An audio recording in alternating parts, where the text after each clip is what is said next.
Congratulations to the Bucks for winning the NBA Cup this season. After a challenging start with a 4-9 record, the Bucks made an impressive turnaround with a 10-2 record. But it wasn't just about assistant coach Devin Ham's magic run with a flawless 14-0 record during the NBA Cup for the last two seasons. What else did the Bucks do to turn their seasons around so far? First, let's talk about Giannis, who might be the best two-way player in the league right now. In the NBA Cup, he showed top-level defense and was nearly impossible to stop on offense. Even the Thunder, the league's best defensive team, couldn't find a forward big and strong enough to slow him down. Giannis' presence alone made the Bucks a tougher opponent. Now let's break down the key moves and strategies that helped the Bucks return. Earlier this season, the Bucks struggled on both ends of the floor. Offensively, they ranked 21st in the offensive rating, and their reliance on low-efficiency post-ups, particularly from Bobby Portis and Brook Lopez, led to the highest post-up frequency in the league at the time. This strategy limits their scoring efficiency. Defensively, the perimeter was a major weakness. Opponents attempted the third most three-pointers, converted them at 5th best percentage, and made the second most three-pointers against the Bucks. Without effective perimeter defenders, the Bucks found it difficult to contest shots and prevent opponents from gaining momentum beyond the arc. In short, the Bucks faced serious issues on both ends: an ineffective offense built around post-ups and a poor perimeter defense that allowed two-man quality three-point looks. One move by Coach Doc Rivers helped the Bucks. He moved Gary Trent Jr. out of the starting lineup and inserted second-year player Andre Jackson. The Bucks, being one of the oldest teams, needed fresh energy and perimeter defense along their starters. Trent, known more for his offense than defense, struggled in that role next to Damian Lillard. Coming off the bench, he faces easier matchups and less defensive responsibility. For the starting group, adding defenders around Lillard is more important than another shooter. With Lillard, Giannis, Lopez, and Prince, who leads the league in three-point percentage, they already have enough scoring if they play smart. The main issue is still defense. Lopez cannot switch well at the three-point line, so he stayed in drop coverage while Giannis roams most of the time. This often leads to open threes if perimeter defenders don't navigate screens properly.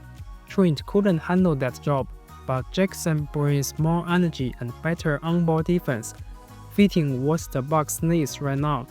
Jackson might not solve all the Bucks' perimeter issues, but he improves their defense outlook. Recently, he's been matching up against top offensive players like Jason Tatum, Trae Young, and Shai Gilgeous-Alexander, gaining valuable experience. While he's not at Dyson Daniels' level yet, it's a positive step for the Bucks. On offense, Jackson don't need many touches. He averages only 3.8 field goal attempts per game, compared to Trent's 7.2 attempts with just 27.5% three-point shootings in the first 13 games. Jackson's low usage and willingness to move the ball allow the Bucks' key scorers to shine, while he's focusing on giving them the defensive lift they need. During their turnaround, their offensive rating is 7th in the league, with Lopez barely doing any post-ups, averaging just 0.8 per game. Bobby Portis has also found his shooting touch everywhere, from mid-range jump shot to three-point line, which has reduced his post-up positions as well. Another key factor in the Bucks' improvement is their three-point shooting. Let's compare the stats during the 4-9 period and the 10-2 stretch afterwards. Gary Trent Jr. three-point percentage improved from 27.5% to 47.7%. Bobby Portis from 26.5% to 47.5%. Brook Lopez from 30% to 42.9%, along with AJ Green and Torrey Prince maintaining their strong performances. the whole team's 3-point percentage increased from 35.8% to 42.3%, with 2 more makes per game on similar attempts. On the other side of the floor, although their defensive rating improved from 17th to 13th during the 10-2 run, there's more work to be done. Still, the Bucks are not a strong defensive team yet. In half-court sets, their guards struggled to handle screens. This often forced them to switch, leaving Damian Lillard in tough matchups.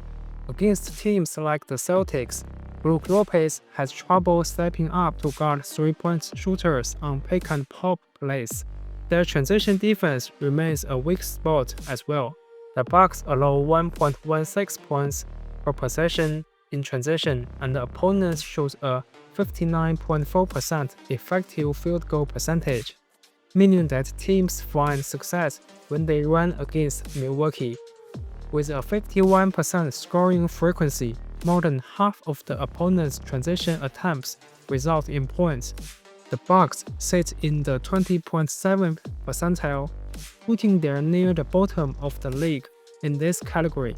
In other words, while the Bucks have made noticeable progress in other areas, shoring up their transition defense remains a key challenge. Even though Giannis can roam and contest shots, like we saw during the NBA Cup, he's over 30 now. Expecting him to play top-level defense every night might be asking too much, especially since the Bucks already heavily rely on him on offense. In a recent game against the Celtics, he showed some defensive lapses, which is understandable. If the Bucks rely too heavily on Giannis at both ends of the floor, it could wear him down and risk injury, as happened before last year's playoffs. Overall, the Bucks are getting better on both ends, not by a huge margin, but enough to build confidence. Keep in mind their schedule hasn't been very tough during this stretch. They did beat teams like the Rockies and Heat and won the NBA Cup, but lost to the Celtics and Hawks.